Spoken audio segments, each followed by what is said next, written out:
guys, this presentation is on dosage calculation for NUR 111.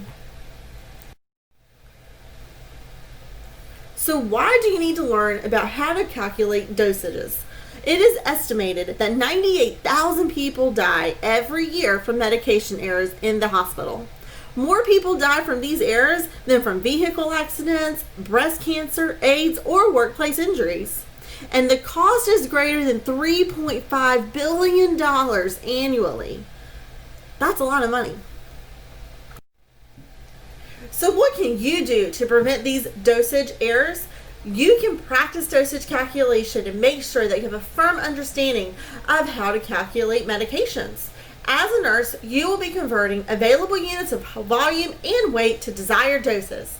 You may be converting within one system, such as the metric system, and you may be converting in between systems, such as metric and household units. For example, how many mLs is in 1 tablespoon? So, the metric conversion system. Here on this slide, you have King Henry died unusually drinking chocolate milk.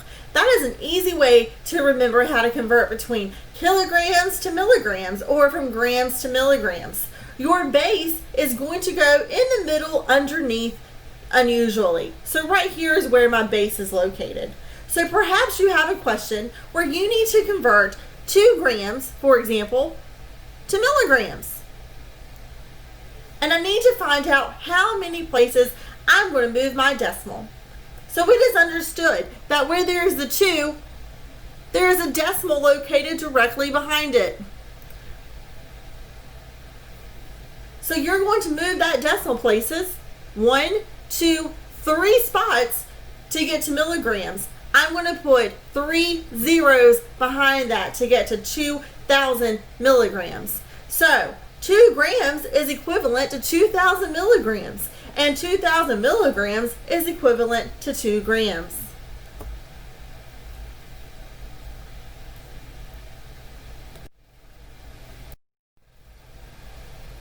In performing dosage calculation problems, you will have to round. For anything 4 or less, you will round down. So for instance, if you had the number 34, you would round to 30. For anything 5 or more, you will round up. For example, if you have 87, you would round to 90. In most of the problems, you will be specified whether to round to the nearest whole number or to 1 decimal place or to 2 decimal places. The first decimal place is known as the 10th position. The second decimal place is known as the 100th position. And the third decimal place is known as the 1000th position. For instance, if you have the number 10.9 and you're asked to round to the nearest whole number, this will be 11. If you were given 10.3, the nearest whole number would be 10. Now, if I gave you the number 5.25 and asked you to round, this would round to 5. However, if I asked you to round to 1 decimal place, this is going to be 5.3 because this is greater than, or this is 5 or greater. If I gave you the problem 6.78 and asked you to round to 1 decimal place, you're going to round to 6.8.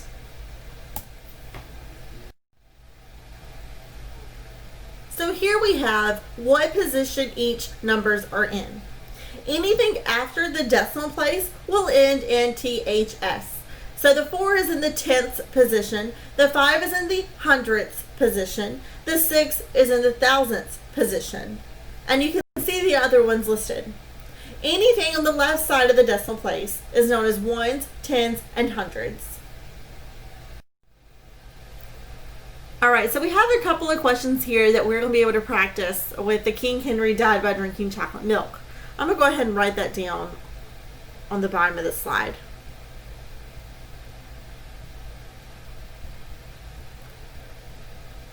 So if I want to find out how many liters are in an ml, I've already provided the answer here for these questions. But let's start with the first one, 1 liter. I know that I have the base. So I have the base of 1 liter. but I want to find out how many mLs that is.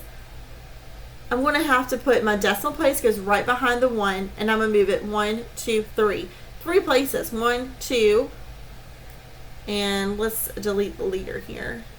So I have space to write the other third 0. So that is 1,000 mLs. But let's say I flipped that around and I had told you that I want you to find out how many mLs are in 0.001 liters. So again, the decimal place is right here. I gotta move it 1, 2, 3. So 1, 2, 3, that is going to give me 1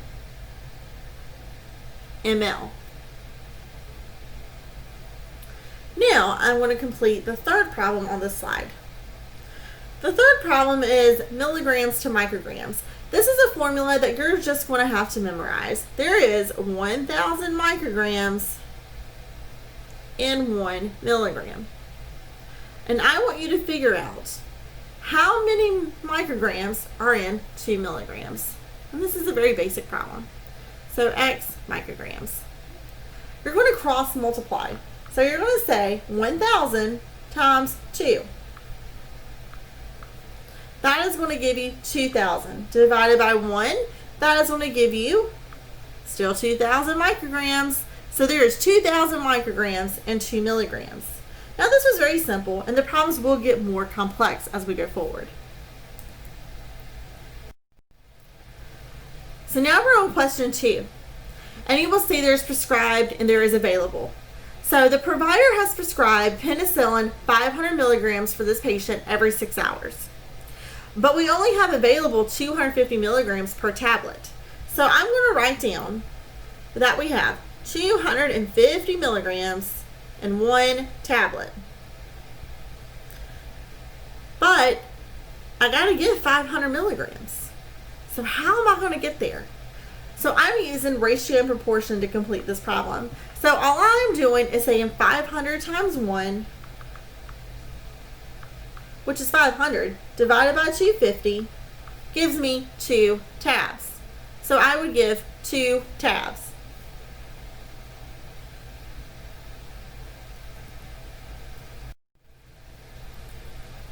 So now I'm going to give you some tips for performing calculations. The first tip is, before completing any calculation, make a mental estimate of the proximal and reasonable dosage. So in the slide previously, I kind of knew it was going to be 2 tablets, but I still wanted to do my calculations. The second tip is, if the estimate does not match the calculated solution, recheck the calculation before preparing and administering the medication. In the clinical setting, when you're calculating, you may even ask a peer to also double check your work. However, for your dosage calculation test, you're not going to be able to ask a peer. The third tip, practice doing calculations until you feel confident about your math skills. You cannot study math, you have to practice math. The fourth tip, choose a method of calculation with which you are most comfortable with and use it consistently. So far I have showed you ratio and proportion, but I will show you dimensional analysis, and I will also be showing you a formula to complete these. The formula to complete a basic problem like you just saw is desired over half times volume.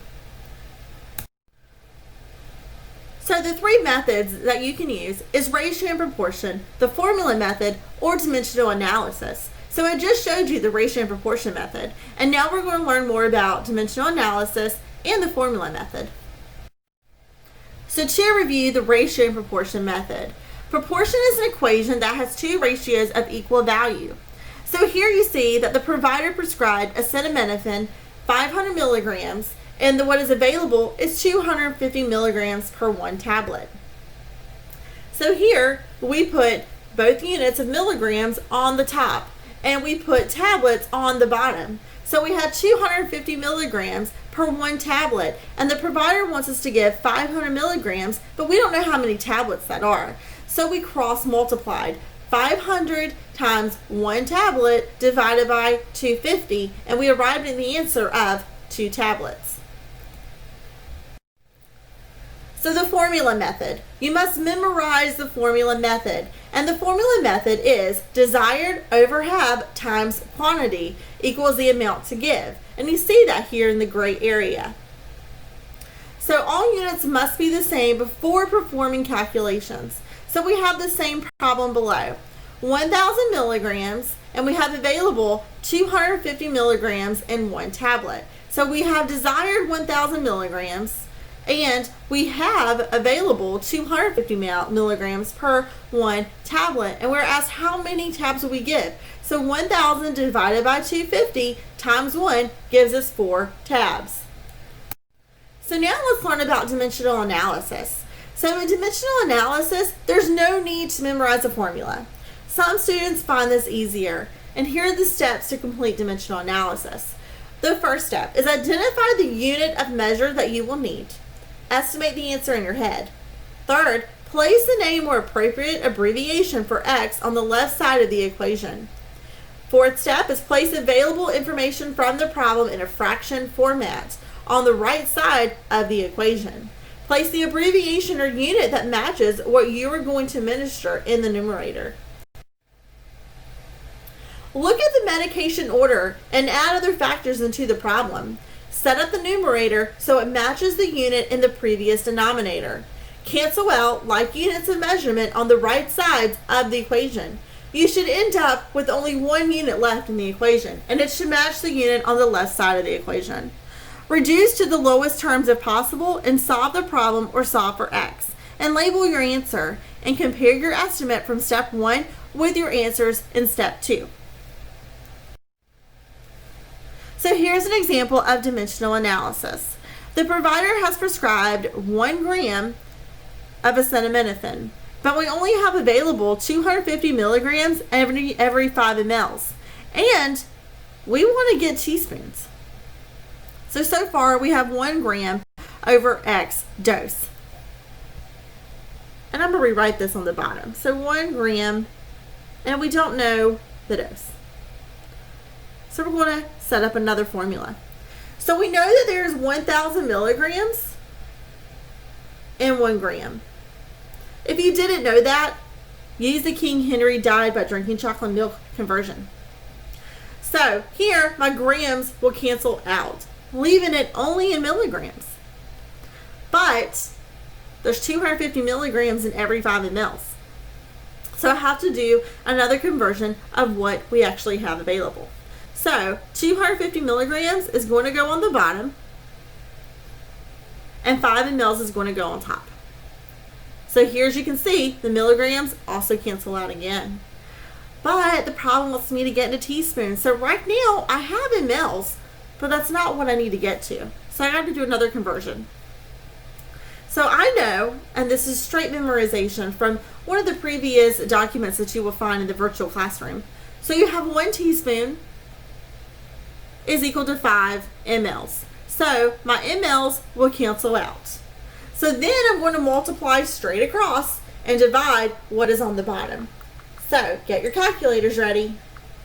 You have 1 times 1,000 times 5 times 1. You should have got 5,000 for the top section. I don't know why my screen will not let me write another 0 there. But that is supposed to say 5,000. So now we're going to multiply the bottom. So 1 times 250 times 5. That's 1,250 with 5,000 on top.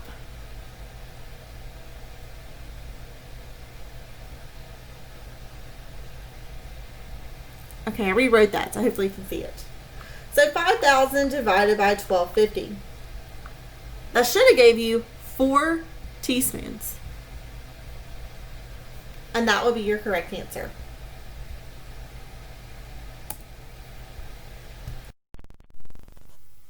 So now we have question number 3. In question number 3, the provider has prescribed 2 grams of penicillin to be given every 12 hours. And we have available penicillin 125 milligrams every 6 mLs.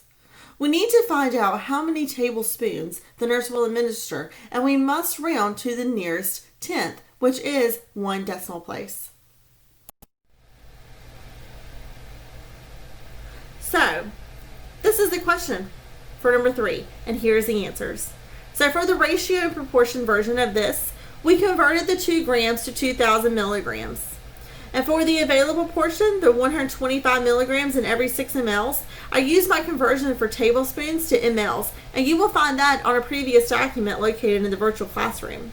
So we have 125 milligrams, which is equivalent to 0.4 tablespoons.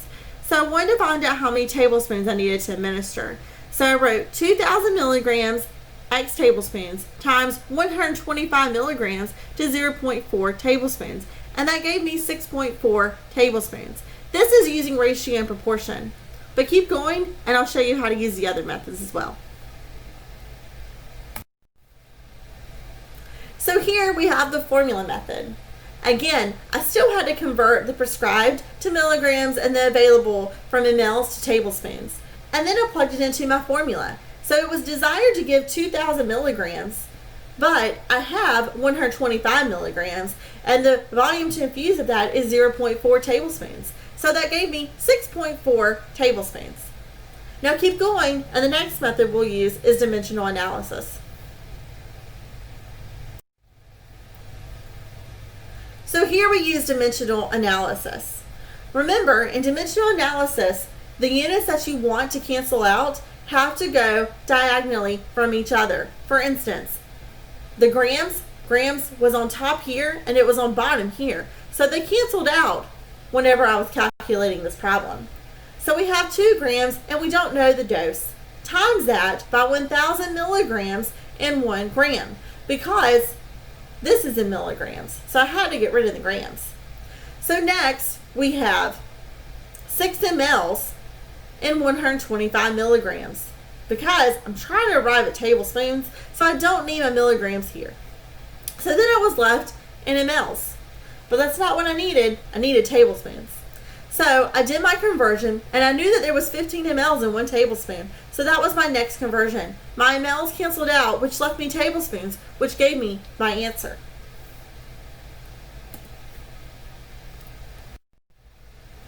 Alright, so your last question. The provider has prescribed heparin 10,000 units to be given. So I'm going to write down 10,000 units here. And I apologize, writing on the screen it's kind of hard to see. What is available is 2,500 units and 0.5 mLs. So I want to use ratio proportion here, so I have 2,500 units. So remember, when I use ratio and proportion, I want the same units on top and on bottom. So x mLs. So 2,500, we got to get that in mLs. So 10,000 times 0.5. So use your calculator and say 10,000 units times 0.5. That gives me 5,000. Divide that by 2,500. That should give you 2 mLs. Now, that was ratio and proportion. Now I want to show you how to do it with desired over half times volume. So I'm using desired over half times volume. So I'm desiring to give 10,000 units. I have available 2,500 units. And the volume is 0.5 mLs. So 10,000 divided by 2,500 times 0.5 still gives me 2 mLs. The last method I'm going to show you is dimensional analysis.